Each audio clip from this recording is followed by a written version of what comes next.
मैं हूं उषा परियार। देखिए दोस्तों, आज का जो हमारा टॉपिक है वो बहुत ही इम्पोर्टेंट है। वो है क्रोध। क्रोध यानी गुस्सा, यानी एंगर। क्रोध इंसानी फितरत का वह हिस्सा है जो बुद्धि के चिराग को बुझा देता है। क्रोध मूढ़ता को उत्पन्न करता है। मूढ़ता से स्मृति भ्रांत हो जाती है और स्मृति के भ्रांत होने से बुद्धि नष्ट हो जाती है और बुद्धि के नष्ट होने से प्राणी स्वयं नष्ट हो जाता है। तो देखिए दोस्तों, कितना भयानक है ये क्रोध। इसे समय पर काबू पाना बहुत जरूरी है, वरना स्वयं का तो विनाश होता ही होता है, साथ में सामने वाले का भी कष्ट पहुंचता है। तो चलिए इसके कारणों को हम जान लें। इसका मुख्य कारण है व्यक्तिगत और सामाजिक अवमानना, यानी उनकी बातों को नकारना। दूसरा, अगर हम आयुर्वेद के हिसाब से देखें तो शरीर के अंदर जब पित्त की प्रवृत्ति बढ़ जाती है ना, तब ये गुस्सा आता है। या फिर व्यक्ति की जो इच्छाएं होती हैं वो पूरी नहीं हो पाती, या लोगों के द्वारा वो अपमानित होते रहते हैं इसलिए गुस्सा आता है, या फिर उनका ईगो टकरा जाता है, या फिर उनका जो स्वभाव के वशीभूत हो जाते हैं वो, और नींद पूरी तरह से नहीं ले पाते हैं। उनकी जो तनाव है वो भी बढ़ जाता है। और बहुत ज़्यादा जो लोग मांस मछली का प्रयोग करते हैं या ज़्यादा मिर्च मसालों का प्रयोग करते हैं, ऐसे व्यक्ति क्रोध से ग्रसित होते हैं। तो इसके लक्षण हमारे बॉडी पे क्या उभर के आएंगे दोस्तों? तो सबसे जो पहला लक्षण है कि व्यक्ति का जो चेहरा है ना वो लाल हो जाता है।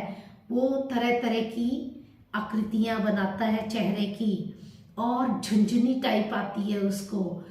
व्यक्ति की दिल की जो धड़कन है वो बढ़ जाती है, बीपी हाई हो जाता है, और उसकी जो सोचने समझने की शक्ति है ना वो भी क्षीण हो जाती है, जिससे कि वो अपने विवेक को खो देता है, और विवेक को खो देने से वो हिंसक व्यवहार करने लग जाता है।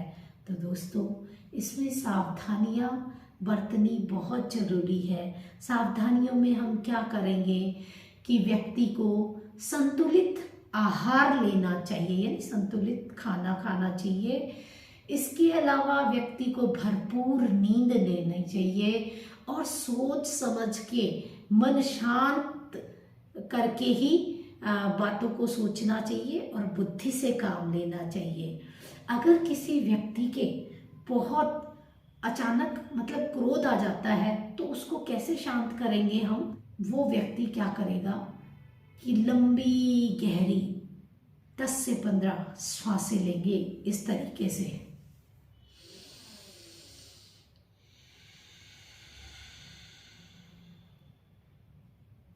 और ठंडा ठंडा मटकी का एक गिलास पानी पी ले, उसको बहुत रिलीफ मिलेगा उसी टाइम।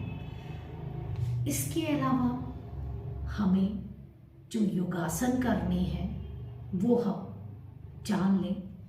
सबसे पहले हम खड़े होके 3 तरह के आसन करेंगे। उसके बाद हम एक आसन हम बैठ के करेंगे। तो चलिए खड़े हो जाए। तो चलिए, हमारा पहला आसन है ताड़ासन। इस तरीके से हम अपने दोनों हाथों को सामने की तरफ लेके आएंगे, दोनों हाथों को लॉक करें और श्वास भरते हुए हाथों को सर के ऊपर की तरफ स्ट्रेच करें। अपने पंजे पे खड़े हो जाएं और अपनी कैपेसिटी के अकॉर्डिंग आप होल्ड करे रखेंगे। धीरे धीरे आप पंजों को टिका दें और अपनी पुनः स्थिति में आ जाए। दूसरा जो आसन है वो है हमारा वृक्षासन। इस तरीके से हम अपने पैर को मोड़ेंगे और एड़ी हमारी एनस के टच होगी, और हम अपने हाथों को इस तरीके से ऊपर की तरफ स्ट्रेच करेंगे। अपने कैपेसिटी के अकॉर्डिंग आप होल्ड करे रखें, श्वास भरते हुए ऊपर रखेंगे और श्वास छोड़ते हुए हम हाथों को नीचे ले आए और पैर को हम वापस जमीन पे रखते हैं। यही क्रिया हम दूसरे पैर से भी दोहराएंगे। इस तरीके से हम अपनी एड़ी को एनएस के लगा ले और हाथों को श्वास भरते हुए ऊपर की तरफ स्ट्रेच करेंगे नमस्कार की पोजीशन में, और अपनी कैपेसिटी के अकॉर्डिंग आप होल्ड करे रखेंगे और धीरे धीरे आप हाथों को श्वास छोड़ते हुए नीचे ले आए और अपना पैर नीचे टिका लें। तीसरा हमारा जो आसन है वो है पादहस्तासन। इस तरीके से हम श्वास भरते हुए अपने हाथों को ऊपर करेंगे और श्वास छोड़ते हुए दोनों हाथों को पंजों के दोनों तरफ रखेंगे। अपने माथे को आप घुटने के लगा दें, रोके रखें अपनी कैपेसिटी के अकॉर्डिंग। धीरे धीरे आप श्वास भरते हुए वापस अपनी पुनः स्थिति में आ जाए। ये तो थे हमारे खड़े होकर आसन। अब चलिए हम बैठकर करेंगे हम आसन। तो दोस्तों इस तरीके से हम अपने दोनों पैरों को फैला लेंगे, फिर हम घुटना मोड़कर और वज्रासन में आ जाएंगे और एड़ियाँ खुली हुई एड़ियों पे हम बैठ जाएंगे, अंगूठे मिले हुए। श्वास भरते हुए शशांक आसन बोला जाता है इसको। श्वास भरते हुए आप हाथों को ऊपर की तरफ लेके जाएं और श्वास छोड़ते हुए नीचे अपना माथा टिका लें। इस टाइम आपकी सांसें नॉर्मल रहेगी।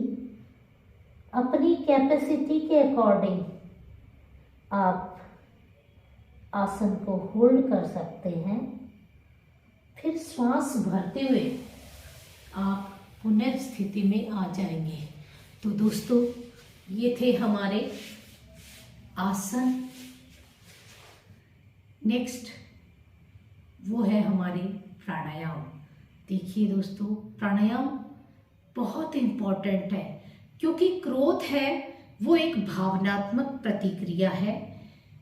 मानसिक और भावनात्मक समस्याएं जो भी है हमारे लिए शरीर के लिए, उनको दूर करने के लिए प्राणायाम रामबाण है।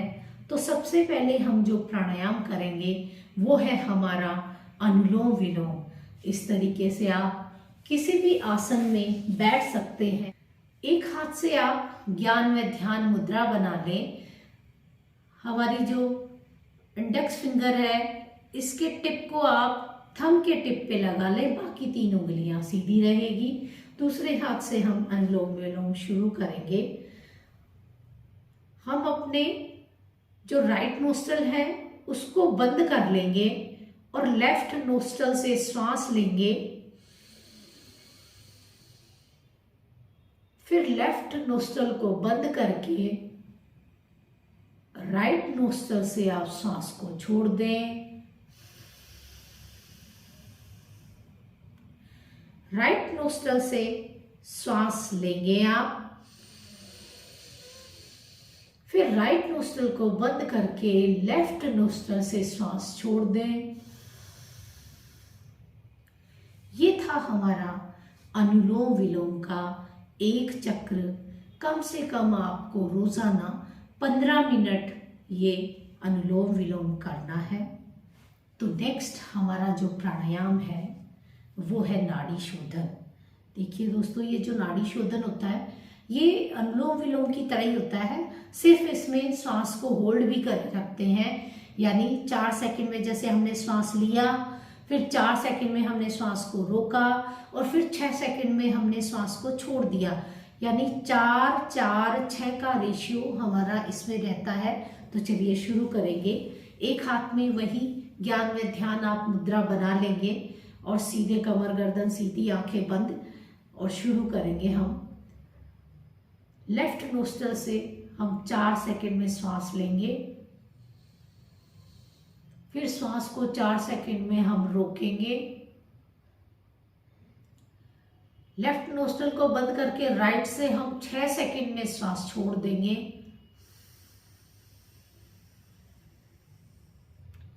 फिर राइट नोस्ट्रल से ही हम 4 सेकंड श्वास लें, फिर श्वास को 4 सेकंड तक हम होल्ड करे रखेंगे। राइट नोस्ट्रल को बंद करके हम लेफ्ट नोस्ट्रल से श्वास छोड़ देंगे 6 सेकंड में। इस तरीके से ये हमारा एक चक्र पूरा होता है। कम से कम आप 5 से 10 मिनट तक कर सकते हैं इसको रोजाना। नेक्स्ट हमारा जो तीसरा प्राणायाम है वो है चंद्रभेदी। तो कैसे करेंगे दोस्तों? वही हमारी एक हाथ से ये ज्ञान में ध्यान मुद्रा बनी रहेगी। शुरू करेंगे। चंद्रभेदी में क्या होता है, हमें लेफ्ट से लेना है, राइट से श्वास छोड़ देना है, वापस लेफ्ट से श्वास लेना है और राइट से श्वास छोड़ देना है। इसी तरीके से ये चक्र हमारा होगा।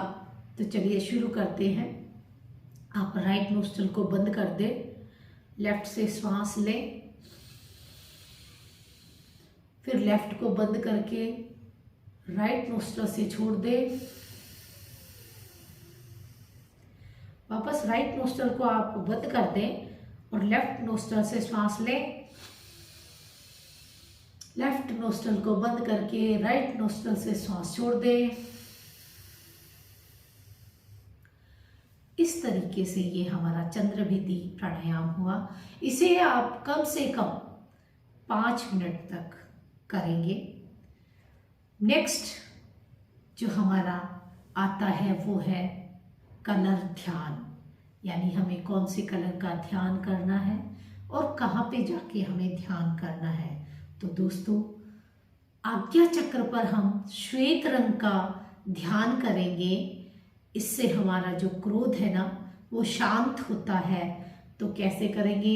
इस तरीके से हम ज्ञान में ध्यान मुद्रा बना लेंगे और सीधे बैठेंगे, कमर गर्दन सीधी, आंखें बंद रहेगी हमारी कोमलता से, और हम अपना ध्यान हमारी भ्रुकुटी के मध्य यानी आईब्रोज के मध्य लेके जाएंगे। वहां पे अपना ध्यान केंद्रित करेंगे आज्ञा चक्र पर, और श्वेत रंग की वस्तु को आप वहां पर घूमता हुआ देखें। इसकी किरणें मेरे भीतर प्रवेश करके क्रोध को शांत कर रही है। ऐसी पॉजिटिव सोच रखेंगे आप और मन ही मन दोहराएंगे कि मेरा क्रोध शांत हो रहा है, मेरा क्रोध शांत हो रहा है, मेरा क्रोध शांत हो रहा है। तो दोस्तों नेक्स्ट जो है वो है हमारा मंत्र। मंत्रों में भी बहुत ताकत होती है जिससे हमारा क्रोध बहुत जल्दी शांत हो जाता है। तो चलिए हम इस मंत्र का उच्चारण करेंगे। इसी पोजीशन में आप बैठे रहें, मंत्र को दोहराएंगे। ओम शांते प्रशांते क्रोधोपशमनी स्वाहा। ये जो मंत्र है इसको आप 21 बार रोजाना दोहराएंगे। सुबह या शाम किसी भी टाइम इस मंत्र को आप दोहरा सकते हैं। देखते ही देखते ये सब चीज़ें अगर हम करते हैं तो हमारा क्रोध है ना वो शांत हो जाएगा और हमें क्रोध से पूरी तरह से छुटकारा मिल जाएगा। तो दोस्तों ये वीडियो मेरा कैसा लगा आप कमेंट ज़रूर करें और मेरे इस वीडियो को लाइक करें, शेयर करें और मेरे इस चैनल को सब्सक्राइब करें। धन्यवाद।